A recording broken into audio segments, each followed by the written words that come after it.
Assalamualaikum warahmatullahi wabarakatuh. Anak-anak, apa kabarnya kalian pagi hari ini? Guru selalu doakan agar kalian senantiasa dalam keadaan sehat, baik, dan tetap bersemangat. Kali ini Bu Guru akan memberikan materi pelajaran untuk SD kelas 5, tema 7, subtema 2, peristiwa kebangsaan masa seputar proklamasi, pembelajaran kelima. Namun seperti biasa anak-anak, sebelum kita mulai, marilah kita awali pembelajaran kita pagi ini dengan pembacaan doa terlebih dahulu ya, agar kita semua selalu diberikan kesehatan dan juga kemudahan untuk memahami materi pelajaran yang akan Bu Guru sampaikan pada pagi hari ini. Nah anak-anak, apakah kalian semua sudah siap? Anak-anak, peristiwa-peristiwa heroik banyak terjadi di daerah-daerah setelah proklamasi kemerdekaan Indonesia. Para pejuang dengan gagah berani dan pantang menyerah berusaha mengusir penjajah dari Indonesia. Nah, anak-anak, berikut ini adalah lagu Maju Tak Gentar, ciptaan C. Simanjuntak. Pastinya kalian sudah hafal ya lagu ini. Coba kalian nyanyikan lagu ini dengan hikmat dan semangat ya. Sekarang, coba kalian nyanyikan bersama-sama. Nah, anak-anak, setelah kalian menyanyikan lagu Maju Tak Gentar, sekarang kamu peragakan. Nah, anak-anak, dapatkah kamu memperagakan gerak tari dengan iringan lagu Maju Tak Gentar? Peragakanlah gerak tari berikut ini dengan iringan lagu tersebut ya. Nah, kalian peragakan gerak berikut dengan semangat, seperti para pejuang mempertahankan kemerdekaan Indonesia. Oke, kita mulai ya. Gerakan pertama yaitu berjalan tegap ke depan. Gerakan kedua, kalian mengayunkan gendewa ke depan lalu ditarik ke atas. Nah, dilanjutkan dengan gerakan yang ketiga ya. Kalian perhatikan gambar berikut ini.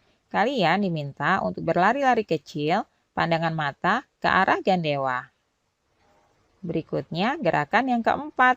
Meluruskan tangan kanan ke atas, lalu menekuk.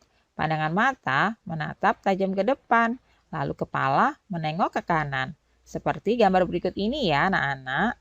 Coba kalian ikuti gerakannya dan lakukan dengan semangat. Anak-anak, sejak pembacaan teks proklamasi, gaung proklamasi terdengar di mana-mana. Namun, belum lama menikmati kemerdekaan, Indonesia sudah dihadapkan dengan perjuangan mempertahankan kemerdekaan. Karena Belanda ingin menjajah Indonesia lagi, akibatnya pertempuran terjadi di mana-mana. Korban pun banyak berjatuhan. Nah, anak-anak, perjuangan rakyat dalam rangka mempertahankan kemerdekaan Indonesia dilakukan dengan dua cara, yakni perlawanan fisik dan perlawanan diplomasi. Perlawanan fisik dilakukan dengan kontak senjata. Sedangkan perjuangan dengan diplomasi dilakukan melalui meja-meja perundingan. Perlawanan fisik dilakukan di berbagai daerah, antara lain sebagai berikut. Yang pertama, pertempuran 10 November 1945 di Surabaya, yang kemudian setiap tanggal 10 November diperingati sebagai Hari Pahlawan. Berawal dari tewasnya Jenderal Malabi, pimpinan sekutu. Adapun tokoh yang terlibat adalah Bung Tomo, Gubernur Suryo, dan Kolonel Sungkono. Yang kedua adalah Palagan Ambarawa, terjadi pada tanggal 15 Desember 1945 di Ambarawa, Jawa Tengah. Kemudian, setiap tanggal 15 Desember diperingati sebagai Hari Infanteri Nasional. Adapun tokoh yang terlibat dalam peristiwa ini antara lain Kolonel Isdiman dan Kolonel Sudirman. Yang ketiga, Bandung Lautan Api, terjadi pada tanggal 23 Maret 1946. Tokoh yang terlibat antara lain Muhammad Toha, Abdul Haris Nasution, dan Suryadi Suryadharma. Yang keempat, Medan Area. Terjadi pada tanggal 10 Desember 1945 karena orang-orang Belanda menginjak-injak bendera merah putih. Tokoh yang terkenal adalah Ahmad Tahir. Selanjutnya yang kelima, serangan umum 1 Maret 1949 di Yogyakarta. Peristiwa ini dipicu Belanda yang menduduki kota Yogyakarta dan mempropagandakan bahwa TNI telah hancur.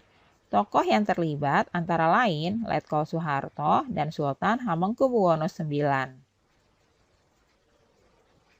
Nah, anak-anak, perjuangan secara diplomasi juga dilakukan dari perundingan satu ke perundingan yang lainnya. Yang pertama adalah perundingan Linggarjati. Diadakan pada tanggal 10 November 1946 di Linggarjati, Cirebon, Jawa Barat. Hasil perjanjian ini sebagai berikut.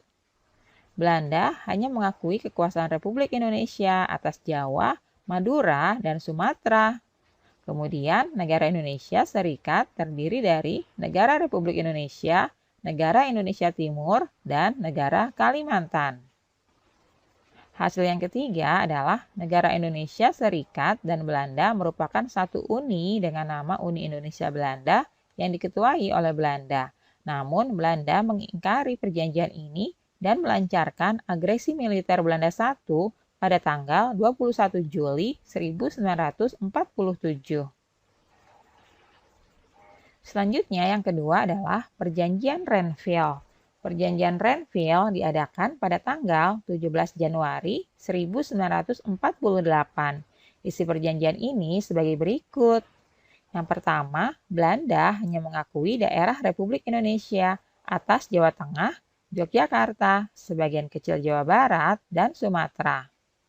Lalu, semua pasukan RI harus ditarik mundur dari wilayah-wilayah yang diduduki Belanda. Selanjutnya, Belanda tetap berdaulat di seluruh wilayah Indonesia sampai diserahkan kepada Republik Indonesia Serikat yang akan segera dibentuk. Namun, Belanda lagi-lagi mengingkari isi perjanjian Renville dan melakukan agresi militer Belanda yang kedua pada tanggal 19 Desember 1949. Yang ketiga, Perjanjian Rumroyen diadakan pada tanggal 17 April 1949 di Jakarta. Isi perjanjian ini sebagai berikut ya.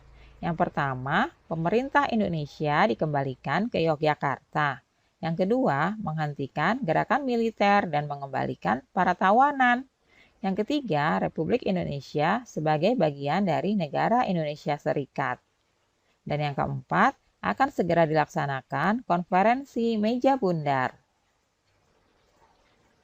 Nah, anak-anak, berikutnya coba kalian jawablah pertanyaan ini ya. Yang pertama, mengapa bangsa Indonesia masih harus berjuang lagi mempertahankan kemerdekaannya?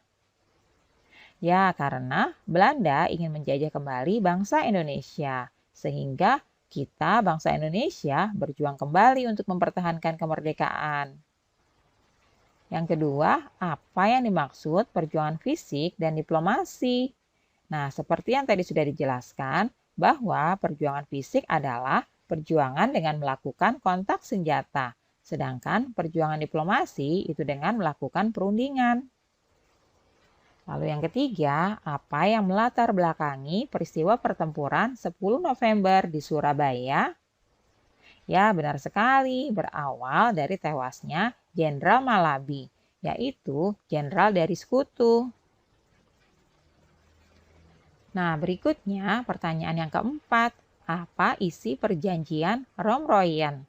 Nah, kalian bisa lihat ya dari penjelasan Bu Guru yang tadi sudah disampaikan. Lalu yang kelima, apa yang dimaksud agresi militer Belanda dan kapan terjadinya? Nah, kalian bisa tuliskan jawaban dan pertanyaannya di buku latihan kalian masing-masing ya, sesuai dengan penjelasan yang tadi sudah disampaikan oleh Bu Guru.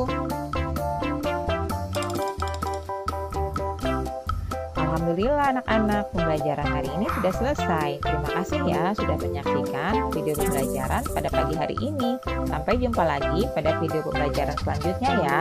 Semoga bermanfaat untuk kalian semua. Salam sehat dan tetap semangat ya. Wassalamualaikum warahmatullahi wabarakatuh.